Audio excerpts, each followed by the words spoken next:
Right అన్న, ఇప్పుడు నిన్న మొన్న ఫోన్ ట్యాపింగ్ కేసులో ఒక వంశీకృష్ణ అని ఒక ఆరోగ్యశ్రీ ఉద్యోగిని అరెస్ట్ చేసారు. ఆయనని హరీష్ రావు పేరు చెప్పాలంటూ నానా రకాలుగా ఇబ్బందులు పెట్టిరు, నన్ను మా అమ్మను అయ్యను కూడా తిట్టిర్రు అని చెప్పి ఆయన ఒక అఫిడవిట్ దాఖలు చేసిండు కోర్టులో.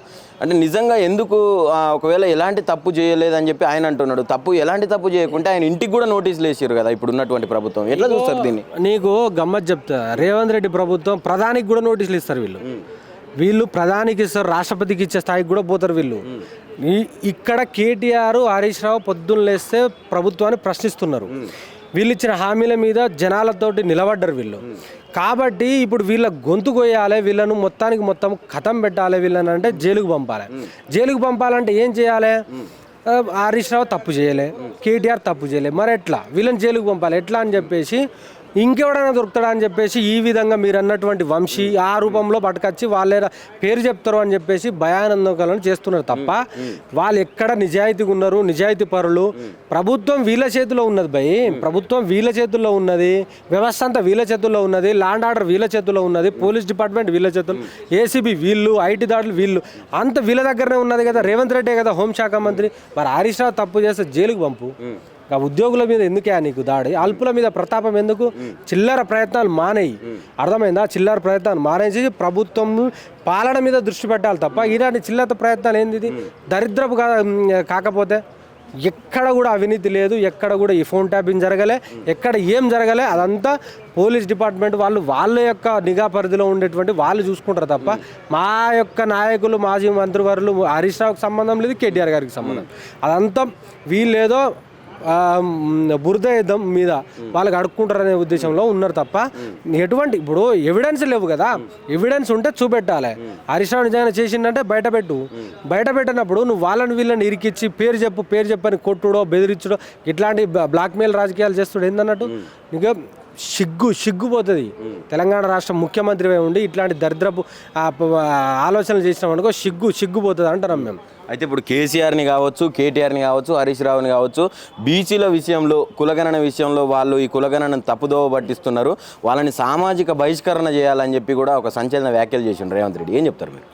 ఏం ఇప్పుడు దాదాపుగా 2 నుంచి 4 లక్షల 20 నుంచి 40 లక్షల మంది బీసీలను చంపిరు వీళ్ళు. ఆ గోరిలేడునే తెలుస్తలేవు, అర్థమైందా? అదేవిధంగా అప్పర్ క్యాస్ట్ వాళ్ళు పుట్టిళ్ళు వీళ్ళు. ఇప్పుడు బీసీలకు సంబంధించిన సమన్వయం చేయాలి, వీళ్ళు కులగణన చేయాలనుకుంటే అసలు ఏడ జరిగింది కులగణన? ఎక్కడ జరిగింది? వీళ్ళు ఏదో ఆఫీసులో కూర్చొని రాస్తే అయిపోతుందా? రాస్తే అయిపోతుంది. ఎలక్షన్ కమిషన్ దగ్గర ఉన్న డాటానేమో ఒకటి ఉంటుంది, ఆధార్ కార్డు నమోదులనేమో ఒకటి ఉంటాయి, వీళ్ళు ఇచ్చినయేమో ఒకటి ఉంటాయి. అంటే 40 లక్షల మంది బీసీలు చచ్చిపోతారా? దీని మీద అడగద్దా పార్టీ? అడగద్దా బీఆర్ఎస్ పార్టీ? అడగద్దా మాకు బీసీలు ఓట్లు వేస్తలేరా? 100% బీసీల తరపున బీఆర్ఎస్ పార్టీ కొట్లాడుతుంది అన్న, 100కు 200% కొట్లాడుతుంది. ఇప్పుడు వాళ్ళతోటి కొట్లాడి ముందుకు పోతేనేమో బీసీలను రెచ్చగొడుతురని మాట్లాడతారు. ఎట్లా చెప్పు? అంటే పాల్గొనలేదంట కదా బీఆర్ఎస్ పార్టీ. అంటే కల్వకుంట్ల కుటుంబం మాత్రమే పాల్గొనలేదు, వీళ్ళ ద్వారా ఇంకా కొంతమందిని ఇట్లా మోటివేట్ చేసి వాళ్ళని కూడా పాల్గొనకుండా చేసిర్రు, వీళ్ళని బహిష్కరించాలని చెప్పి చెప్తా ఉన్నాడు. ఎవరిని బహిష్కరిస్తారే? మా ఇంటికే రాలే, నేను కూడా పాల్గొనలే, మరి నేను కూడా పాల్గొనలేదే, మా ఇంటికి రాలే, అడగనప్పుడు ఎట్లా చెప్పు? ఇప్పుడు వాళ్ళ ఇంటికి కూడా పోలే, కేటీఆర్ గారి ఇంటికి పోలే. నేను కులగణన 100% చేసిన, వీళ్ళు ఒక్కటే నీకు లేదు. దాదాపుగా సిటీలోనే 30% జరిగిందని వాళ్ళే మాట్లాడారు. మరి మిగతా 70% మంది ఎటుపోయారు? వాళ్ళ కులగణన ఎవరు చేయాలి?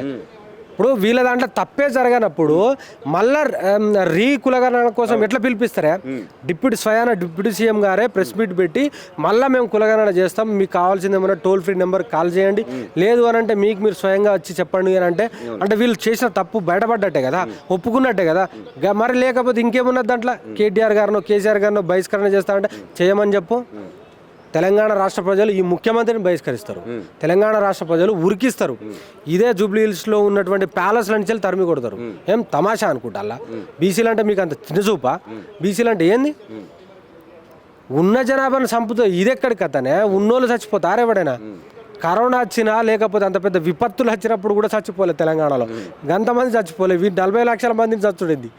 అంటే ఓన్లీ బీసీలు మాత్రమే తక్కువయ్యి, బీసీలు ఎస్సీలు ఎస్టీలు తక్కువయ్యి, ఓసీలు ఉన్నట్టుండి వాళ్ళు పెరిగిరు కదా. మరి దీన్ని ఏదో వాళ్ళంతా ఓబీసీకి ఈడబ్ల్యూఎస్ రిజర్వేషన్ కాపాడుకోవాలని చెప్పేసి వాళ్ళు పెద్ద కుట్ర చేయడం జరిగింది. దాంట్లో ఆ కుట్ర మీ అందరికి తెలిసిందే, మనందరికీ తెలిసే తెలంగాణ రాష్ట్ర ప్రజలు దాన్ని పసిగట్టిళ్ళు.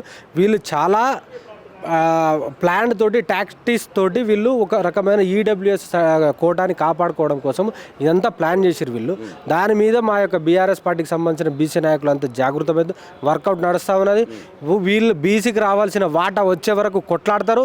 లేని పక్షంలో ఇదే బీసీలు తిరగబడి ఈయన కొడుకులను ఊళ్ళల్లో రేపు జరిగేటువంటి స్థానిక సంస్థల ఎన్నికలలో ఒక్కొక్కరిని తరిమి ఊళ్ళల్లో కూడా ఇంట్ల ముందు కూడా ఓటచ్చి అడగరు వీళ్ళు, కొడతారు. ఫైనల్గా ఇప్పుడు మనకు నీళ్లు ఏదైతే తెలంగాణ ఉద్యమం స్టార్ట్ అయిందో, దేని కొరకైతే తెలంగాణ ఉద్యమం పుట్టిందో, ఇప్పుడు అదే నీళ్లు మనకు తెలంగాణకు ఆంధ్రకు పోవాల్సిన వాటా కంటే తెలంగాణ నీళ్లు కూడా తెలంగాణ వాటా కూడా అటు మలుతున్నదని చెప్పి అనేక రకాల ప్రచారాలు ఆరోపణలు వినిపిస్తున్నాయి. ఎంతవరకు నిజం అనేది? ఇప్పుడు తెలంగాణ రాష్ట్రం ఏర్పడ్డ తర్వాత బీఆర్ఎస్ పార్టీకి సంబంధించిన కేసీఆర్ గారు ముఖ్యమంత్రి అయ్యారు. అప్పుడు వాటా మనకు వచ్చింది. ఇప్పుడు ఎందుకు ఆ వాటా అడ్డుపోతుంది? మరి ఇప్పుడు ఎవడు సిగ్గులేనోడు ఎవడు, ఇప్పుడు వీళ్ళకి సంబంధించిన ఈయన గురువు గారేమో అక్కడ ముఖ్యమంత్రి ఉంటాడు కాబట్టి ఆయనకు అనుసరణలో నడుస్తూ ఉన్నది. నిన్న కేసీఆర్ గారు చెప్పింది కూడా అదే. మళ్ళీ చంద్రబాబు నాయుడు ఈడ అడుగు పెడతా ఉన్నాడు, మనం జాగ్రత్తగా ఉండాలి, ఆ దొంగన కొడుకుని రావద్దు ఇక్కడికి అని చెప్పేసి. అంటే చంద్రబాబు నాయుడుకు సంబంధించిన డైరెక్షన్లోనే వీళ్ళు నడుస్తూ ఉన్నారు. ఇప్పుడు అప్పుడేమో నీళ్లు పోవు, ఇప్పుడు ఏడికి వెళ్ళిపోతాయి. అంటే నీ యొక్క అసమర్థ పాలనే కదా నువ్వు చేస్తుంది, నీకు అర్థమైపోయింది కదా. ఇప్పుడు తెలంగాణ రాష్ట్రం వాళ్ళే స్వయాన వాళ్ళకి సంబంధించిన రైతు కమిషన్కి సంబంధించిన చైర్మన్ అంటుండు పంటలు వేయకిర్రి అని చెప్పేసి. ఈ రేపటి రోజున మళ్ళీ ఎండలు ఎక్కువ అవుతున్నాయి.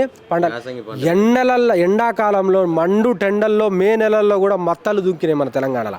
అది కేసీఆర్ గారి పాలనలో. మరి ఇవాళ ఆ పరిపాలన అది కంటిన్యూ చేసే సోయి లేదా వీళ్ళకు? అంత దరిద్రపు గాడిది కొడుకులు వీళ్ళకు. పాలన శాత కాదు, ఏది శాత కాదు. తెల్లారు లేస్తే కమిషన్లు కాంట్రాక్టులు దోచుకోవాలి తప్ప ఎటువంటి వీళ్ళకు తెలంగాణ రాష్ట్ర ప్రజల మీద ప్రేమ లేదు, అభిమానం లేదు. వీళ్ళకు చిత్తశుద్ధి అసలే లేదు. మంచి చేయాలనే కోరిక మాత్రం లేదు. వీళ్ళు బాగుపడాలి, చంద్రబాబు బాగుపడాలి. ఫస్ట్ వినండి, రేవంత్ రెడ్డి బాగుపడాలి, వాళ్ళ కుటుంబం బాగుపడాలి.